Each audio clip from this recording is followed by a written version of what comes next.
आज के कहानी का शीर्षक है स्वर्ग के वस्त्र।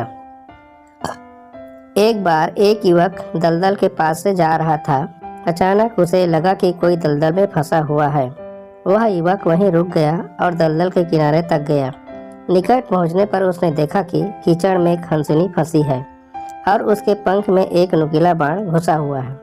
उसकी ऐसी दारुण दशा को देखकर युवक का हृदय पसीज उठा। उसने उसको दलदल से निकाला और अपनी गोद में बिठाकर उस बाण को भी बाहर निकाल दिया। थोड़ी देर बाद वह हंसनी पीड़ा से मुक्त हो गई। उसको पीड़ा मुक्त देखकर युवक ने उसे खुली हवा में विचरण के लिए छोड़ दिया और आगे चल पड़ा। एक रोज रात बड़ी सुनसान थी। एक तारा भी आकाश में दिखाई नहीं देता था। युवक अपना कमरा बंद किए कुछ काम कर रहा था कि किसी ने उसका दरवाज़ा खटखटाया। युवक ने पूछा, कौन है? मैं बहुत विपत्ति में हूँ। क्या आप मुझे एक रात यहाँ ठहरने का स्थान दे सकेंगे? एक पतली और करुण आवाज़ में किसी ने कहा। युवक ने दरवाज़ा खोलते हुए कहा, क्यों नहीं, जरा भी संकोच की बात नहीं है। आइए, आप भीतर आ जाइए। युवक के सामने एक बहुत ही सुंदर युवती खड़ी थी। युवक उसे देखकर हतप्रभ रह गया। वह बहुत गरीब था। उसके पास न बढ़िया बिछौना था, न गुदगुदा पलंग और न बड़ा कमरा। उसने दुखी स्वर में कहा, देखिए, मुझे बहुत दुख है कि मेरे पास आप जैसी सुंदरियों के लिए अच्छी जगह नहीं है। क्षमा कीजिए, मैं आपकी कुछ सेवा नहीं कर सकता। मेरे यहाँ तो आपको परेशानी ही होगी। यह आप क्या कह रहे हैं? मैं तो कहीं भी रह सकती हूँ। मैं तो एक मामूली लड़की हूँ, मधुर स्वर में युवती ने कहा। आखिर उस युवक ने आदर और लज्जा के साथ उसको अपना छोटा सा कमरा दे दिया और स्वयं एक कोने में सिकुड़कर सो गया। अगले दिन प्रातःकाल जब युवक गहरी नींद से जागा तो उसने देखा कि लड़की का पलंग खाली है। वह घबराकर उसे देखने के लिए गया तो देखा वह रसोई में भोजन बना रही है। वह एकदम चिंतित हो गया। उसकी वाणी मुख हो गई और वह जहाँ का तहाँ खड़ा रह गया। द्वार पर खड़े उस युवक को देख लड़की ने मुस्कुराकर उसका स्वागत कर अपना सिर झुका लिया। उसको मुस्कुराते देखकर युवक कांपते स्वर में बोला, आप यह क्या कर रही हैं? खाना तो मैं खुद ही बना लेता हूँ। पर लड़की तो जैसे जवाब सोचकर ही बैठी थी। उसने बड़े मधुर किंतु आज्ञा भरे स्वर में कहा, नहीं, आज की ही बात नहीं है। आपको अब कभी भी खाना नहीं बनाना पड़ेगा। आपके लिए और बहुत से काम हैं, आपको वे करने होंगे। यह सुनकर युवक को हैरानी हुआ। उससे कोई जवाब देते न बना। बाद में उसने देखा कि वह लड़की अत्यंत परिश्रमी है।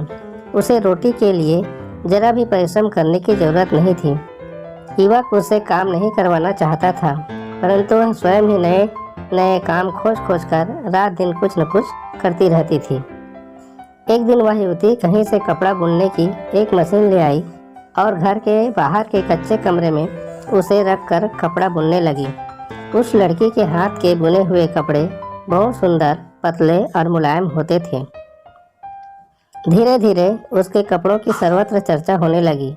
यहाँ तक कि लोगों ने यह यकीन फैलने लगा कि यह किसी स्वर्ग की परी के बनाए हुए हैं, क्योंकि और कोई इतने सुंदर कपड़े बना नहीं सकता था। कुछ दिनों बाद युवक के कानों में भी यह बात पड़ी और उसने उस लड़की से पूछताछ शुरू की। लड़की को जब पता लगा कि लोग उसके बनाए हुए कपड़ों को देवी कपड़े समझने लगे हैं तो उसे बड़ा ही हैरानी हुआ और उसने युवक से कहा, आपको मेरे इस आग्रह का पालन करना होगा कि जहाँ मैं कपड़ा बुनती हूँ वहाँ आप कभी नहीं जा सकते। मुझे आशा है कि आप इस आग्रह के पालन में चूक नहीं करेंगे। यद्यपि युवक ने उसका आग्रह स्वीकार कर लिया, लेकिन उसकी जिज्ञासा बढ़ती ही गई।